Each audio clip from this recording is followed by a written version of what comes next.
सारे आप। अस्सलाम वालेकुम everyone, this is Ali Akhtar Zaman. जैसा कि आप जानते हैं कि हम हर दिन किसी नए एक्साइटिंग गेस्ट को बुलाते हैं अपने शो पर। आज ही कुछ एक एक्साइटिंग एक डॉक्टर और बहुत ही हमारे दोस्त, हमारे भाई हमारे साथ इंटरव्यू में तशरीफ लाए हैं। तो हमारे भाई का नाम है डॉक्टर संजय कुमार, जो कि तरफारकर पाकिस्तान से ताल्लुक़ रखते हैं, तरफारकर सिंध पाकिस्तान से ताल्लुक़ रखते हैं, जो कि एक मेडिकल ऑफिसर हैं हेल्थ डिपार्टमेंट सिंध में, गवर्नमेंट ऑफ सिंध में। और ये interview series is supported by Rehan foundation and institute of fees is and is the fort of the connecting Pakistani and connecting the world. So आज के हमारे गेस्ट डॉक्टर संजय कुमार को हम खुशामदीद कहते हैं। बहुत बहुत शुक्रिया सर, आप हमारे इंटरव्यू में तशरीफ लाए। इंशाल्लाह आज से आगे भी बात करेंगे। बहुत welcome sir. Welcome, thank you for having me. Thank you जी। आपका एक शॉर्ट सा इंट्रोडक्शन मैंने अपने ऑडियंस को करवा दी है। आपसे इल्तिजा है कि आप भी कुछ एक अच्छे अल्फाज में अपने आप को बयान करें कि आप कौन हैं, कहाँ से ताल्लुक़ रखते हैं और आप क्या करते हैं। जी, जैसे कि अस्सलाम वालेकुम तमाम व्यूअर्स जो देख रहे हैं, उनको मेरा सलाम, नमस्ते, आदाब और बहुत बहुत प्यार। जैसे कि मेरा तारुफ आपके होस्ट ने, मेज़बान ने, मेरे भाई ने करवा दिया है कि मेरा नाम डॉक्टर संजय कुमार है। मेरा ताल्लुक पाकिस्तान के पसमंद इलाका थरपारकर सिंध से है। मैं यहाँ एक गवर्नमेंट जॉब में हूँ, मेडिकल ऑफिसर तौर पे अपने खिदमत पिछले 6 साल से सर अंजाम दे रहा हूँ। मैंने अपनी MBBS की डिग्री 2012 में की थी। उसके बाद जो है पोस्ट ग्रेजुएशन की ट्रेनिंग MCP साइकेट्री में लियाकत नेशनल हॉस्पिटल कराची से की थी। बस यही मेरा मुख्तसर सा और तारुफ है। जी, ओवर टू यू। जी बिल्कुल, आपने हुक्म फरमाया और एक अच्छे अंदाज में अपने आप को बयान किया। इंटरव्यू को आगे बढ़ाते हैं कि आप जो कि एक डॉक्टर हैं जिन्होंने 2012 में अपनी MBBS की, फिर उसके बाद कुछ और कोर्सेज किए और अब एक गवर्नमेंटल ऑफिसर भी हैं और अपने खिदमात से अंजाम दे रहे हैं।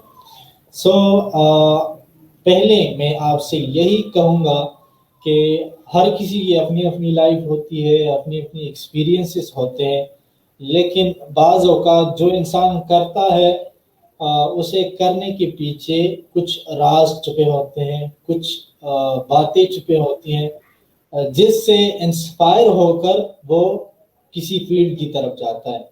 सो आप एक डॉक्टर हैं और डॉक्टरी की फील्ड में हैं। आप अपने आप बारे में कुछ बता दें हमें कि आप इस तरफ किससे इंस्पायर हुए या आपका दिली तमन्ना थी कि मैं एक डॉक्टर बनूंगा। सो इस बारे से इस हवाले से कुछ हमें सिरे से आखिर तक कुछ गाइड कर दें। जी, बहुत बहुत शुक्रिया। आप मेरी लाइफ स्टोरी जानना चाहते हैं तो मैं एक आम सा मामूली सा आदमी हूँ और बहुत ही एक मिडिल क्लास फैमिली से ताल्लुक था। पेरेंट्स मेरे टीचर्स थे, तो इसलिए स्टडी और एकेडमिक्स की तरफ मेरा बहुत में अच्छा था, क्योंकि घर में भी स्टडी होती थी, स्कूल में भी स्टडी होती थी। रही बात, मैंने अपनी जो क्या कहते हैं सेकेंडरी एजुकेशन जो है, मैट्रिकुलेशन जो है यहीं से हमारे इलाके से की।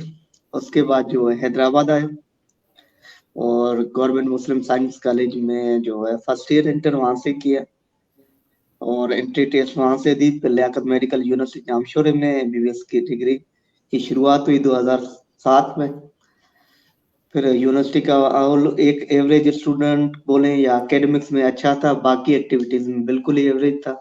हाँ, मैं डिबेट कंपटीशन में बड़ा मतलब दिलचस्पी से पार्टिसिपेट करता था और माशाल्लाह अच्छा था उसमें, क्योंकि फ्रॉम 5th क्लास मतलब मैं यहाँ पर तो स्पीचेस होती थी 14 अगस्त पे या कोई भी ऐसा डे होता था तो थ्रू ऑन मैं स्पीच तो करता था, यूनिवर्सिटी में डिबेट का मौका ज्यादा मिल गया तो वहां पे एक्टिवली पार्टिसिपेट किया।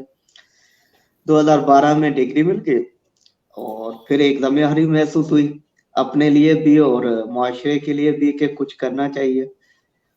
तो ये सोचते सोचते कुछ ख्यालात आगे, कुछ इलाके के बारे में सोचा, तो क्या कहते हैं लकीली जॉब भी मिल गई उसी टाइम।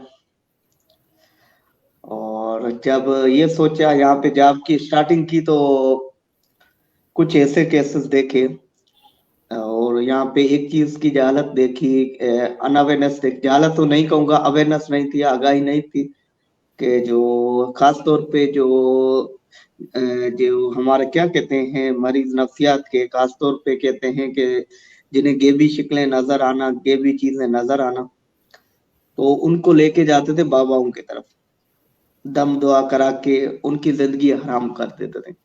तब दिमाग में एक चीज के कुछ करना चाहिए इनके लिए कि अगर मैं इनमें इतना शऊर जगा दूं कि ये एक नफ्सियात की बीमारी है, आप किसी डॉक्टर के पास चले जाएं, बकौल आप इन बाबाओं के चक्कर में इनकी जिंदगी हराम कर रहे हो। अगर मैं एक बंदे को भी कायल कर सकूं तो मेरे जिंदगी का मकसद पूरा हो जाएगा। इसी वजह से इसी चीज को मैंने आगे लेते हुए जो अपनी पोस्ट ग्रेजुएशन की ट्रेनिंग की वो साइकेट्री में की। बस यही मेरी कहानी है और क्या कहें। अब इंशाल्लाह मैं काफी हद तक अपने इस मकसद में कामयाब हूँ और यही कोशिश जारी रहेगी जी। जी बिल्कुल, आपने बहुत अच्छे अंदाज में, बहुत ही अच्छी तरह समझाकर हमारी ऑडियंस को बताकर कि आप किस तरह इस फील्ड में आए, सिरे से आखिर तक बहुत ही अच्छे अंदाज में आपने एक्सप्लेन किया। आगे बढ़ता हूँ आपके प्रोफेशन में। 2012 में आपका करियर स्टार्ट हुआ, अभी 2020 है। एक दो दिनों में इंशाल्लाह हैप्पी न्यू ईयर भी बोलेंगे एक दूसरे को। अगर जिंदगी रही, इस हवाले से मैं आपसे क्या पूछूं? इस हवाले से जी जी मैं पूछूंगा कि डॉक्टर बनना भी एक नेमत है, एक गनीमत है कुदरत की तरफ से, क्योंकि डॉक्टर एक ऐसा शख्स होता है जो आपको दवा देता है और अल्लाह जो कि गॉड है वो आपको उसकी बिना पर शिफा देता है। आपको अपनी लाइफ में ऐसे केसेस आए जिससे आपको इंस्पायर किया एक साइकाट्रिस्ट एक इस तरफ की आने की। आप कुछ एक दो केसेस के बारे में बता दें जो जिसने आपको इंस्पायर भी किया और आप समझते हैं कि इसका अवेयरनेस और इस वाक़े के बारे में दूसरे ऑडियंस को भी पता चले। तो इस तरह का कुछ वाक़या हमें सुनाना चाहेंगे? सर प्लीज सवाल रिपीट कीजिए। जी आप अपना सवाल रिपीट कीजिए प्लीज। जी जी जी बिल्कुल, मैं दोबारा बता देता हूँ कि being a doctor you have spent your 8 years, आप 8 साल अपने स्पेंड कर चुके हैं डॉक्टरी में। आपको बहुत से पेशेंट्स डेली के हिसाब से आते होंगे, आपने बहुत से पेशेंट्स को फेस भी किया होगा। ऐसा कोई केस आया जिसने आपको इंस्पायर किया और आप चाहते हैं कि उस पेशेंट की कहानी जो आपने फेस की वो सारी दुनिया को बताना चाहते हैं और इसके बारे में अवेयरनेस फैलाना चाहते हैं? तो ऐसा कुछ वाकया आपके साथ हुआ और आप उसे बताना चाहेंगे हमें?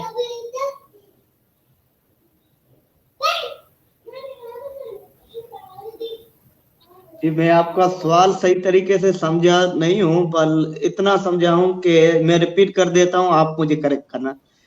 क्योंकि आपने अपनी लाइफ में पेशेंट देखे हैं, उनमें से कोई ऐसा पेशेंट है जिससे आप इंस्पायर हुए हो, यही सवाल है आपका? जी बिल्कुल जी। जी हाँ, तो जैसे कि मैंने शुरुआत में कह दिया था कि ऐसा एक पेशेंट नहीं है, कई पेशेंट हैं। खासतौर पे नफ्सियात के जो पेशेंट आते हैं जिसमें डिप्रेशन आ जाता, मायूसी की बीमारी, एंजाइटी आ जाती है, घबराहट की बीमारी, स्ट्रेस दबाव आ जाता है। जैसे सीधोपनिया का मैंने पहले आपको बताया कि वो चीजें देखते हैं, वो चीजें सुनते हैं जो हकीकत में नहीं होती हैं, जिसे ज़हनी दीवानगी भी कह सकते हैं हम उर्दू में।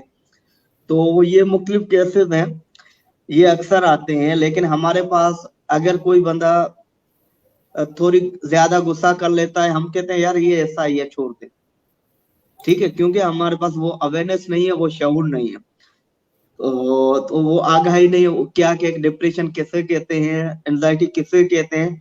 खास करके हमारे जो यहाँ पे, बल्कि ओवरऑल पाकिस्तान में काफी जगहों पे जो क्लिनिकली फर्स्ट स्टेप पे डिप्रेशन को डायग्नोस करना चाहिए वो नहीं होता।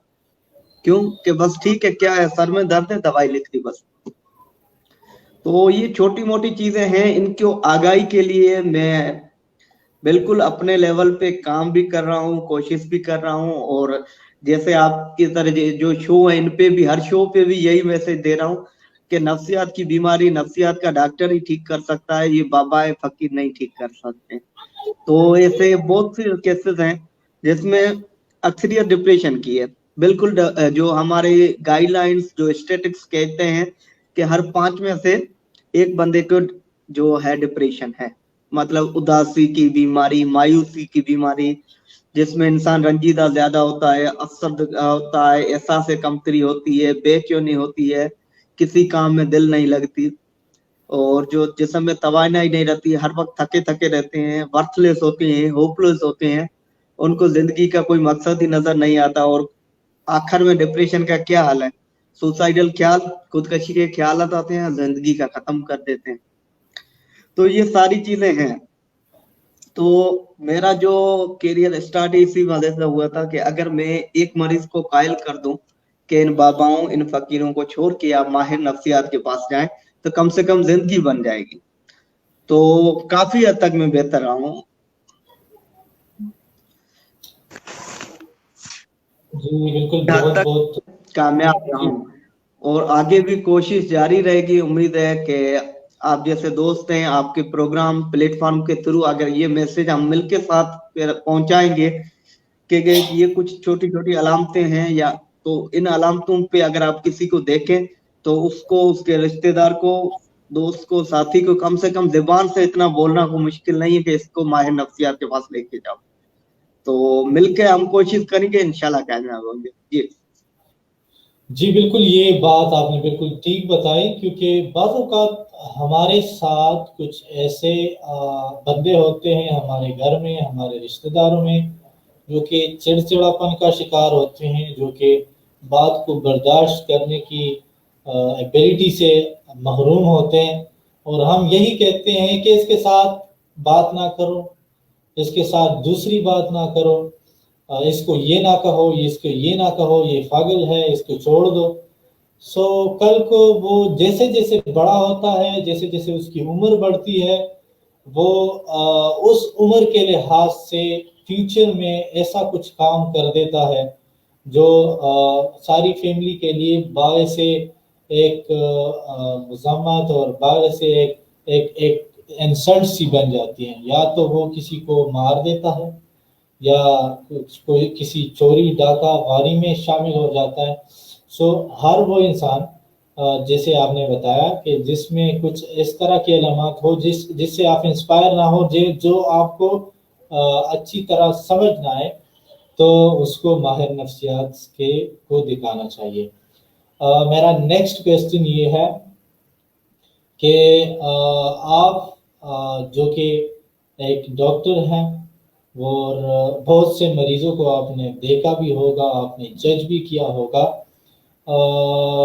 आप किस तरह, एक जो कि एक पाकिस्तानी की हैसियत से आप कुछ अवेयरनेस देंगे कि किस तरह के वो अलामात हैं जो आप किसी आदमी या किसी औरत या किसी लड़की में देखकर समझ सकते हैं कि इसमें कुछ मसला है और इसे साइकाट्रिस्ट को दिखाना चाहिए।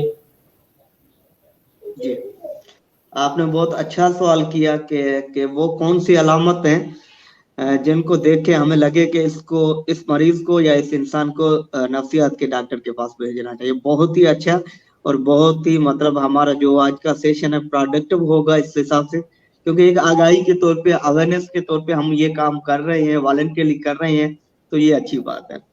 चलो, सबसे पहले मैं डिप्रेशन को लेता हूँ क्योंकि सबसे कॉमन तो यही है।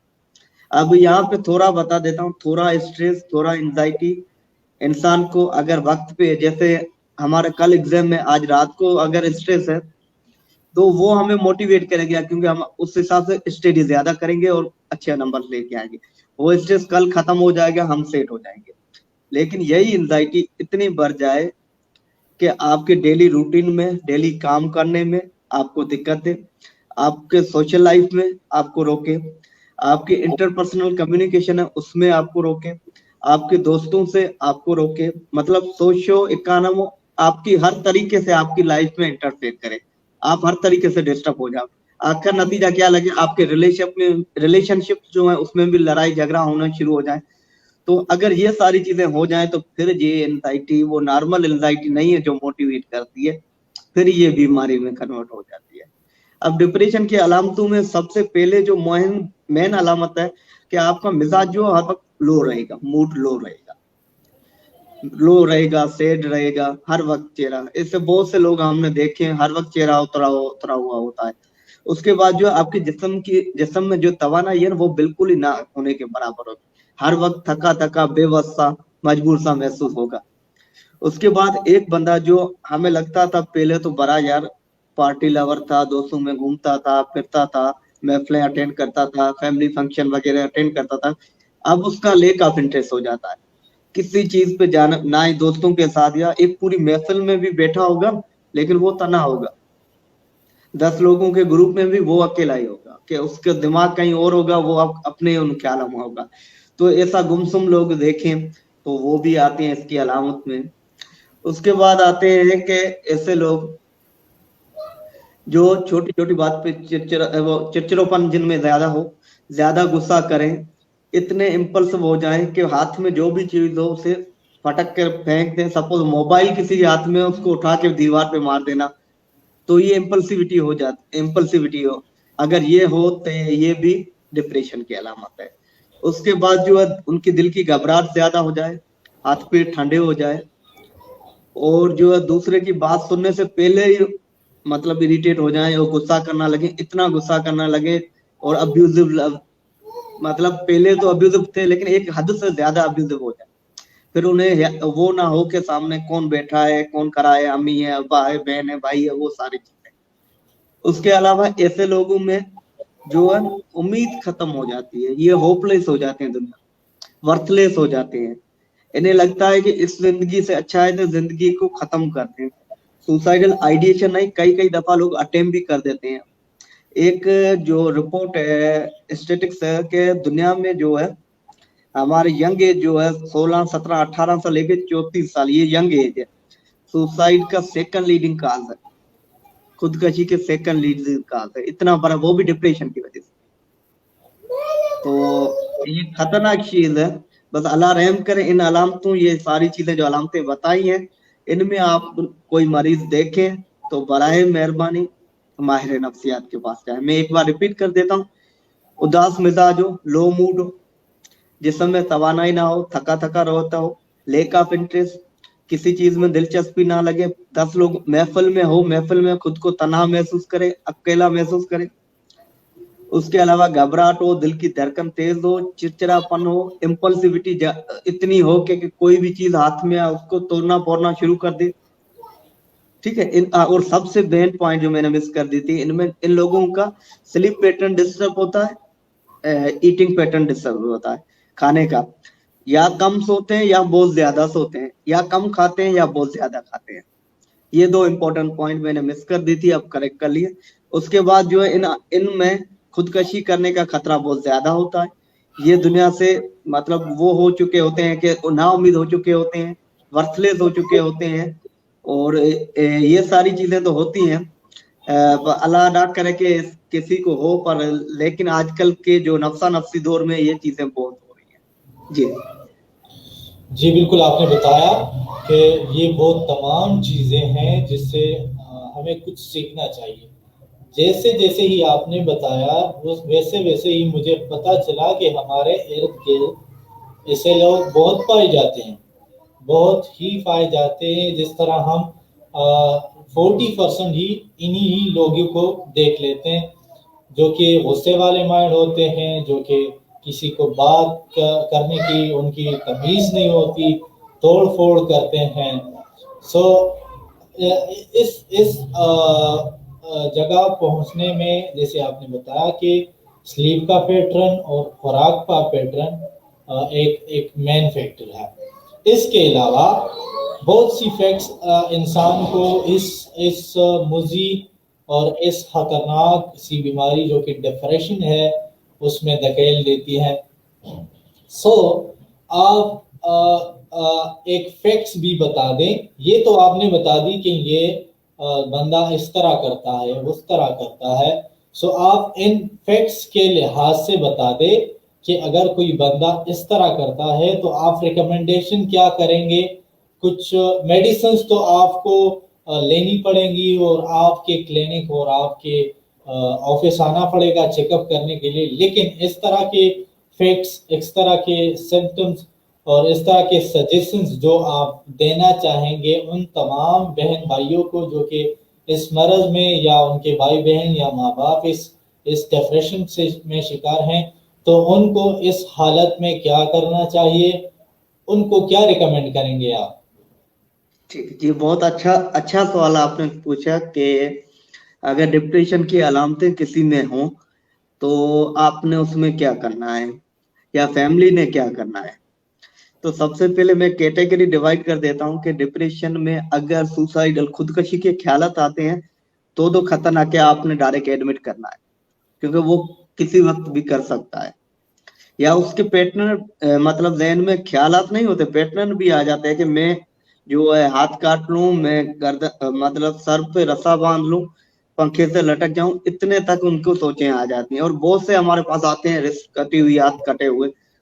तो अगर इस नोयत के किसी को ख्यालात आते हैं तो बगैर वक्त गवाए डायरेक्ट दाखिल करें। हमारे काफी जगह पे कम से कम अगर साइकेट्री हॉस्पिटल का वार्ड नहीं है, कम से कम जनरल वार्ड तो होगा, हॉस्पिटल में कोई डॉक्टर तो होगा, वहां तक तो जाके पहुंचे। एक पॉइंट। सेकंड पॉइंट, अगर आपको खाली उनमें अलामतें हैं, आपको लग रहे हैं ये इनका मिजाज लो है, ये आजकल अलग थलग रह रहे हैं, कमरे में बैठे हुए हैं, आइसोलेटेड हो रहे हैं, लोगों से मिलना जुलना इन्होंने छोड़ दिया है और गुस्से की नौयत है, लेकिन एक हद तक है, हद से ज्यादा नहीं है, तो आपने उन्हें जाके विजिट जरूर कराना है किसी साइकियाट्रिस्ट से। उसके दो चीजें, फैमिली को सबसे पहले सब्र करना चाहिए कि फैमिली क्या करती है डिप्रेशन में, जो फैमिली गलती करती है ना, मरीज को लगता है मैं बीमार हूं, फैमिली को लगता है ये ठीक है ड्रामे कर रहा है। बिल्कुल।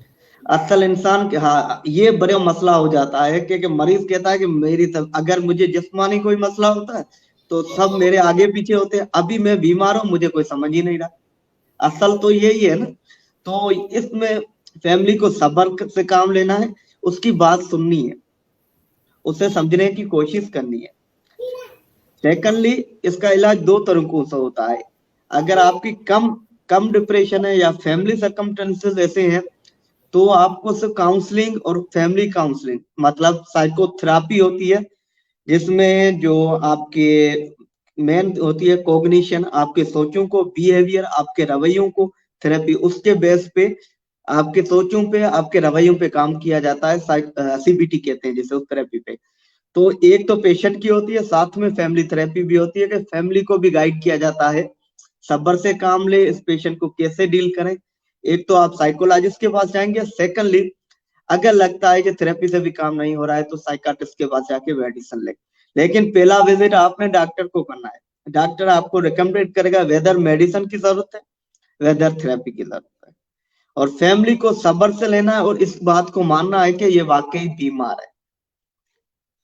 जी आवाज नहीं आ रही है? ये तो बिल्कुल आपने सही बताया कि इस तरह के जो अलामात हैं उनको आप घर में भी हैंडल करवा सकते हैं या किसी इलाकाई हॉस्पिटल डॉक्टर के पास आप भी विजिट कर सकते हैं। इसके अलावा ऐसे हरकत जो कि एक नफ्सियाती मरीज करता है वो आपको पता होंगे, और मैंने भी बहुत से ऐसे हरकत देखे हैं जो कि अनयूजुअल होते हैं, जो कि आपने कभी देखे नहीं होते हैं।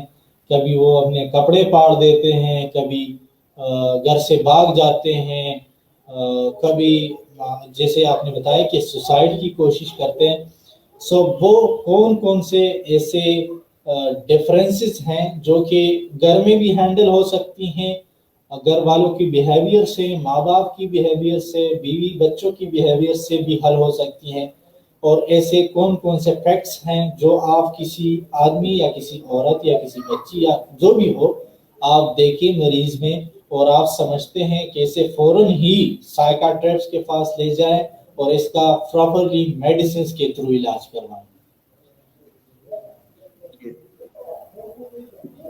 आपने बहुत अच्छे सवाल पूछे, बल्कि मैं इस सवाल का जवाब तो पिछले सवाल में दे चुका हूँ काफी हद तक। अभी आपने पॉइंट बताई कि अनयूजुअल होते हैं, घर से भाग जाते हैं, तेज होते हैं। ये डिप्रेशन नहीं, एक और बीमारी आ जाती है जिसे हम बाइपोलर डिसऑर्डर कहते हैं।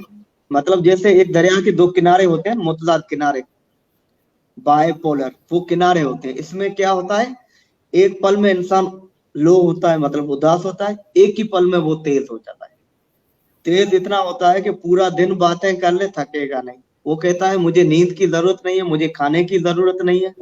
वो खुद की इतनी बड़ी बड़ी बातें करेगा, इतनी बड़ी बड़ी डींगे मारेगा, मैं तरफ बुजुर्ग हूँ, आपको जो पूछना है मुझसे पूछो, मैं आपका सब मसले हल कर दूंगा। ग्रैंडियोस आइडिया होते हैं इनमें, और पूरा दिन चलते रहते हैं, फिर भी कहते हैं कि हमें थकावट नहीं होती। तो ये फेज आता है बाइपोलर डिसऑर्डर में, वो 5 से 7 दिन होता है। और ये इतने एग्रेसिव हो जाते हैं कि न सिर्फ खुद के लिए हार्मफुल होते हैं बल्कि फैमिली के लिए भी हार्मफुल होते हैं। तो इस फेज में जब मरीज आ जाए तो बगैर वक्त गंवाए फौरन दाखिल करें। जो 5 दिन 7 दिन इनका फेज रहता है तो दाखिल करें। बाकी डिप्रेशन में भी अगर सुसाइड के ख्यालात, खुदकशी करने की कोशिश करें या खुदकशी के ख्यालात आए, उस मरीज को आप साइकाट्रिक इमरजेंसी समझें, बगैर वक्त गंवाए उनको भी दाखिल करें। बाकी रही बात के खाली कुछ अलामतें हैं डिप्रेशन के, उनको आप मेडिसिन पे, थेरेपी पे, या उनको पहली बात तो आप समझें इनको बीमारी है, इनको इलाज की जरूरत है, ये फैमिली ने समझना सबसे जरूरी है। उसके बाद सब्र का पैमाना करना है। अगर ये दो चीज, हमारे क्या कहते हैं, पेशेंट अग्रेसिव ज्यादा इसलिए होते हैं, फैमिली उनको मानती नहीं है ये बीमार है। तो यही चीजें हैं कि इन फेज में दाखिल करना, इस फेज में घर से मैनेज करना। जी बिल्कुल डॉक्टर साहब, जैसे आपने बताया कि बहुत से केसेस मैंने देखे हुए खुद अपने आंखों से। एक मेरा दोस्त था, वो किसी रात जा रहा था और उसको सर पे किसी ने जो है ना वो क्या होते हैं, एक कुछ सर पे किसी ने मार दिया। सो दूसरे दिन उसके साथ ऐसा कुछ वाकया हुआ कि वो ऐसा नॉर्मल हमारे साथ खड़ा हुआ था, गपशप लगा रहे थे, और एकदम से एक वो ऐसी स्पीड से गया कि मेरा जहन ही वो सोचने पर मजबूर हो गया कि इसके अंदर इस तरह क्या आया, ये सुपरमैन बन गया क्या। जब भागता रहा, हम भी उसके पीछे ही भागते रहे, लेकिन हम उसे पकड़ नहीं पाए। आखिर ही वो एक दरख्त पर चढ़ गया, वो सर उसका दोबारा लग गया और बेहोश हो गया। फिर हम उसे उसके घर ले आए। उसके फैमिली वालों ने कहा कि ये वैसे ही कुछ शोगिया मार रहा है और ये बीमार नहीं है, ये घर से भागने की या हमें धमकाने की जरूरत कर रहा है। क्योंकि हम पठानों में यही मसला है कि ये बात तस्लीम कर लेते हैं, लेकिन बहुत वक्त लग जाता है। वक्त इतना लग जाता है कि मरीज को मौत तक धकेल देते हैं।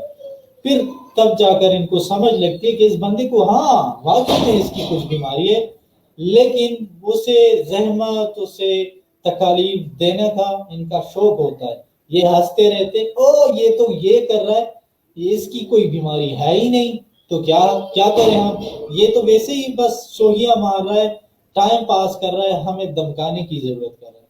फिर क्या हुआ, उसकी इस तरह के हरकत ज्यादा हो गए।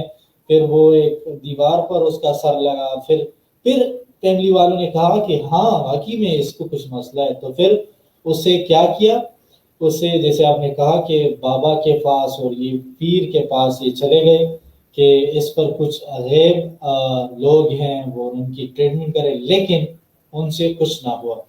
फिर 2-3 महीने चलता रहा, बंदा बीमार होता रहा।